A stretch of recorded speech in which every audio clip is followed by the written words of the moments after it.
Welcome back to The Average Drinker. I'm Dara, and this video is something a little bit different. I am actually gonna tell you how I rate my whiskey. And it's interesting to me because, well, I don't know, it might be interesting to you to know how I do it. Because a lot of people have reached out to me and been like, how do you actually rate your whiskey?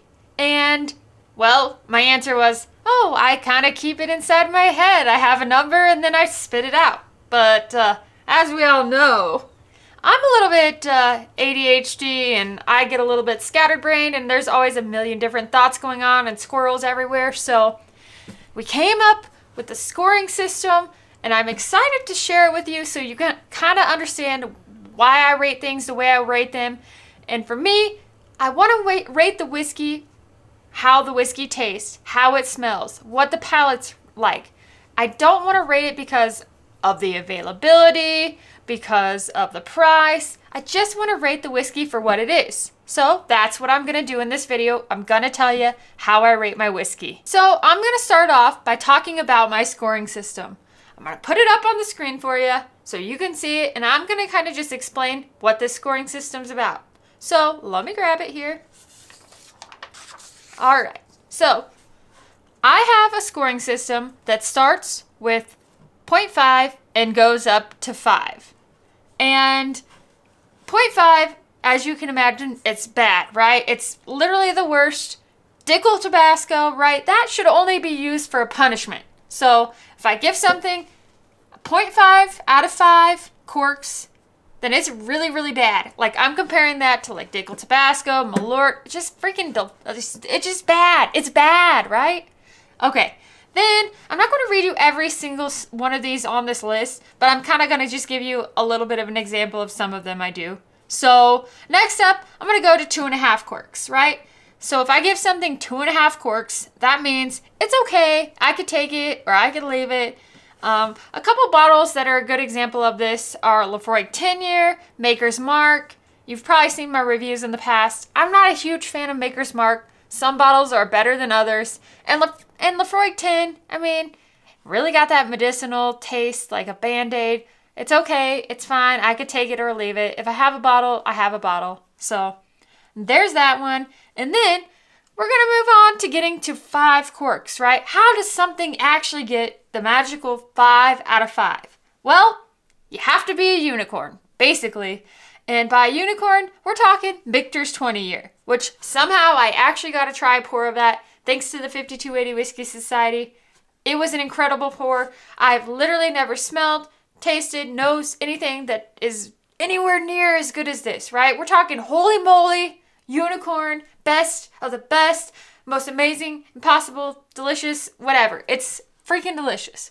So that's what my scoring system looks like, right? We've got all these numbers. Like I said, half a cork to 5 corks. Okay, so I'm going to set this to the side.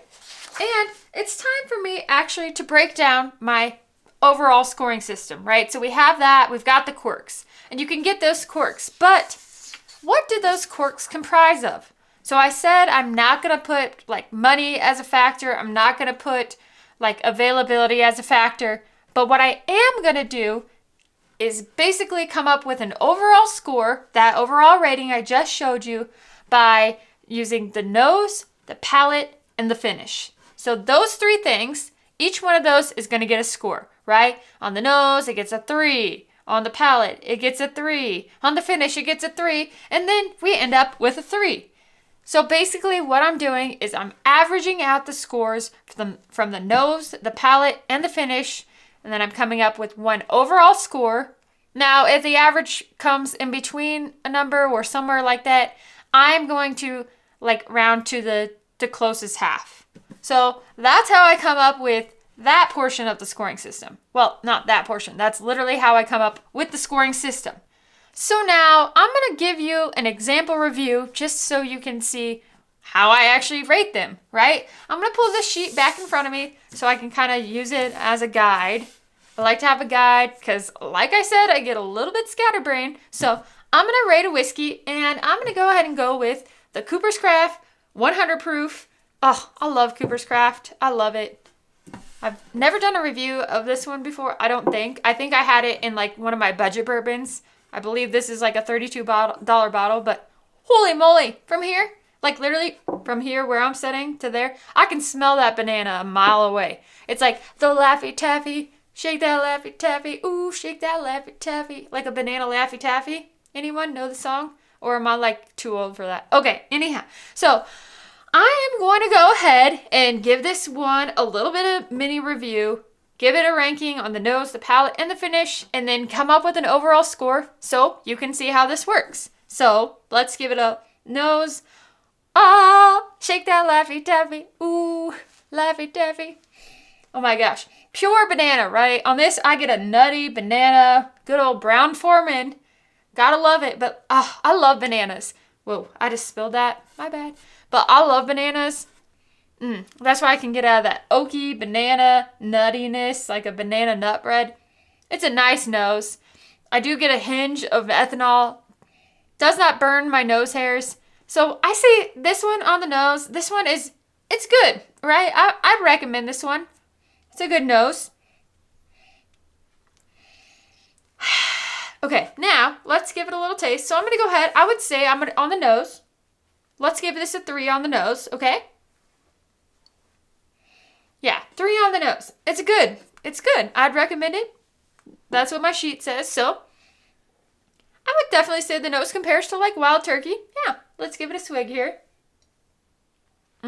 Okay, so I know I said the nose like smells like Wild Turkey. I didn't mean the nose smells like Wild Turkey. I mean I'm scoring it like the score I would give Wild Turkey, which is a 3. So on the nose, we got 3 corks on the nose. Okay, now it's time to take a swig of this little baby.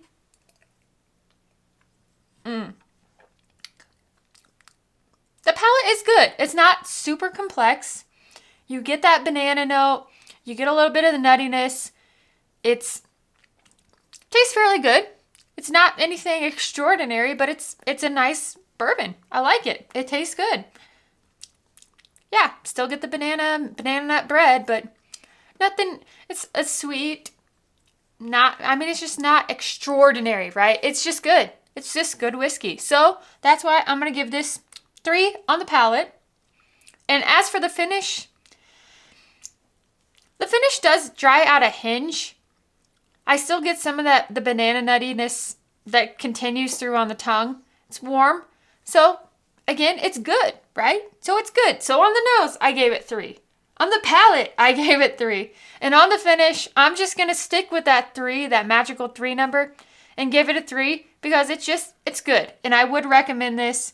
And yeah, that's what I'm thinking. So 3s across the board, which equal out to, bam, 3. That's your final score. That's how I got the rating. That's how I rate my whiskey. Cooper's Craft is good. I would recommend it. It's one of those you got to pick up. I would say it's a good budget bourbon if you're looking for a $30 bottle or $30-ish bottle if you can find it wherever you are. So I guess in end, I don't know what I was going to say there, but what I mean is that's how I rate my whiskey. This is what I'm going to do going forward. I'm going to keep track of this. So this video will always be here for you to look back at and see how I rate my whiskey, why I'm giving something a 2, why I'm giving something a 5, which I hope I can give out more 5s because I hope I can find more unicorns. Okay, anyhow, thank you guys so much for watching The Average Drinker. I'll be back with more, and if you need this for a reference, just bookmark it or save it, and you can check back again next time.